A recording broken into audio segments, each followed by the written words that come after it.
Santmat channel को subscribe करें, साथ ही घंटी को दबाकर ऑल नोटिफिकेशन सेलेक्ट करें। आप सभी से आग्रह है कि सत्संग को पूरा अंतिम तक देखें। सम्माननीय साधु समाज, धर्म प्रेमी सज्जनों, माताओं एवं बहनों,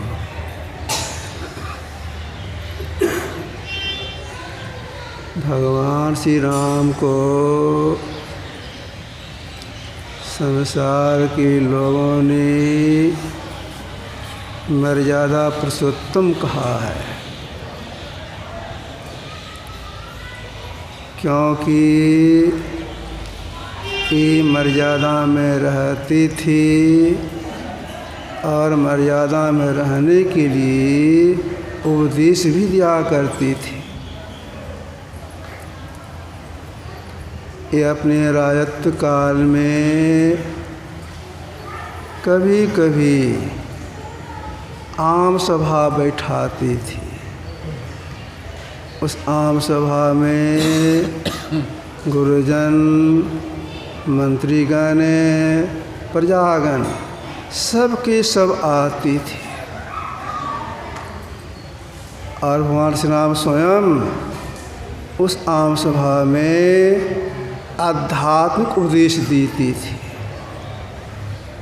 जिससे कि जीव का परम कल्याण हो। क्योंकि ये साधना करती थी, साधना की थी भगवान श्री राम, इसलिए अध्यात्म ज्ञान का उपदेश करती थी। अभी हम लोगों ने ग्रंथ पाठ में सुना, भगवान श्री राम ने अपनी प्रजाओं से कहा कि बड़े भाग्य मानुष तनु पावा, सुर दुर्लभ सब ग्रंथ ही गावा। बड़े भाग्य से जीव को मनुष्य शरीर मिलता है, यह देवताओं को भी दुर्लभ है। सभी ग्रंथों ने भी ऐसा ही कहा है। अब देखिए, जिस शरीर के लिए देवता भी चाहना करती हैं कि हमको मनुष्य शरीर मिले, ऐसे शरीर को पाकर क्या करना चाहिए, यही उपदेश देने के लिए भगवान श्री राम ने सभा बैठाया था। और सभा में कहा, यह जो मनुष्य शरीर मिला है, जो देवताओं दुर्लभ है, इस शरीर को पा करके अगर आप पूर्ण कल्याणमय बनना चाहते हैं, पूर्ण शांति प्राप्त करना चाहते हैं, मतलब आवागमन के चक्र से मुक्त होना चाहते हैं, दुखों से छूटना चाहते हैं, तो विषय का त्याग कीजिए और स्वर्ग जाने की इच्छा का भी त्याग कर दीजिए। विषय का त्याग कीजिए एक नंबर में, अब भीतर जब हम मर के स्वर्ग जाएं, इसकी इच्छा का त्याग कीजिए तो आपका परम कल्याण हो जाएगा। अगर स्वर्ग जब पाने की इच्छा करेंगे, विषय त्याग नहीं होगा, तो विषय त्याग करेंगे। भगवान श्री राम ने कहा, विषय कितने हैं? विषय 5 हैं। रूप, रस, गंध, स्पर्श और शब्द। तुलसीदास जी महाराज उच्चकोटि के संत हो गए। इन्होंने कहा कि 5 परस रस, शब्द, गंध और रूप, इनकर कहा न कीजिए बहुरी पर भवकूप। ये जो 5 विषय हैं, अगर इसके सेवन में लगे रहेंगे तो भवकूप में पड़ी रहेंगे, मतलब आवागमन चक्र में घूमते रहेंगे, दुखों को भोगते रहेंगे। भगवान श्री राम ने कहा, विषय का त्याग कीजिए। तो विषय 5 है। अगर समास रूप में लिया जाए तो विषय 2 ही हैं। जिसका त्याग करने के लिए भगवान श्री राम ने कहा। समाज में विषय दो ही है। कौन कौन?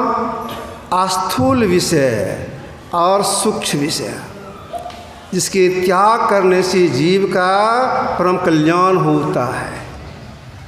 तब आप स्थूल विषय किसको कहेंगे और सूक्ष्म विषय किसको कहेंगे?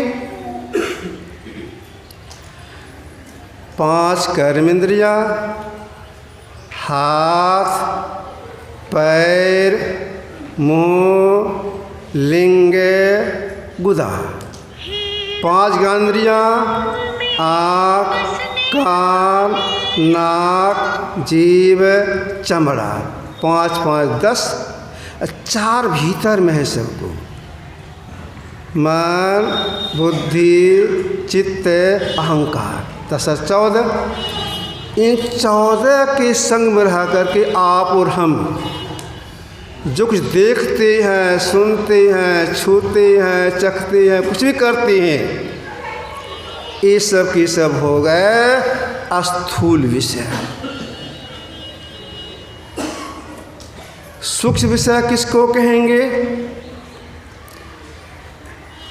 जब साधक या साधिकाएं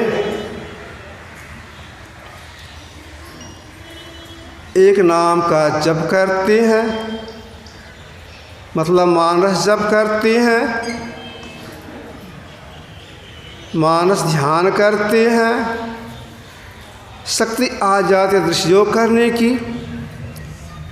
दृश्य योग में क्या करना पड़ता है?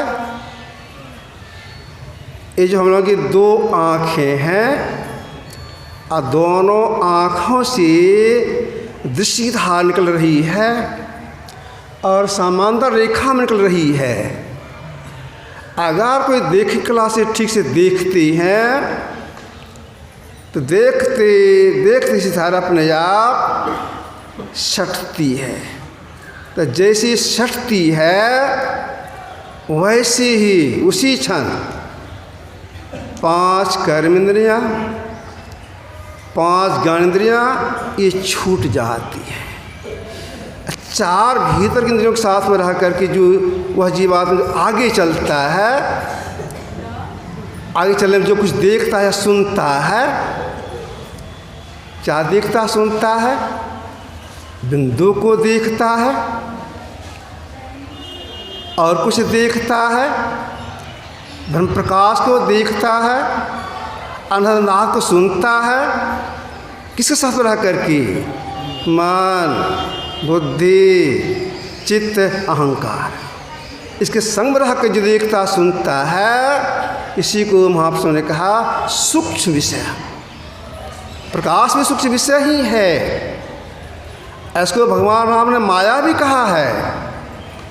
भगवान राम लक्ष्मण से कहा था, गोचर जहाँ लगी मन जाई, सो सब माया जानो भाई। हे भाई, इंद्रियों की दौड़ कहाँ जहाँ तक है सब माया।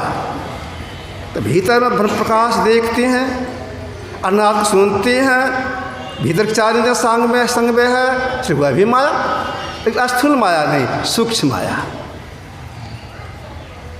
तो भगवान श्री राम ने कहा स्थूल विषय का त्याग कीजिए, सूक्ष्म विषय का त्याग कीजिए। तो दृश्य योग की सफलता में स्थूल विषय छूटता है। सूक्ष्म विषय छोड़ने के लिए दृश्य योग और शब्द योग करना होता है। शब्द योग की सफलता में भीतर की 4 इंद्रियाँ छूट जाती है और तब जो अकेले चलता है, तो जब अकेले चलता है जीवात्मा, और सूक्ष्म विषय भी छूट जाता है। यही काम कर्ण भगवान राम ने कहा। यह काम मनुष्य श्रीधारी जीवात्मा कर सकता है। गाय में जीव है, बेचारी नहीं कर सकती है, हम मानव कर सकती हैं। कब कर सकते हैं? जब हम स्वस्थ रहेंगे तभी कर सकते हैं।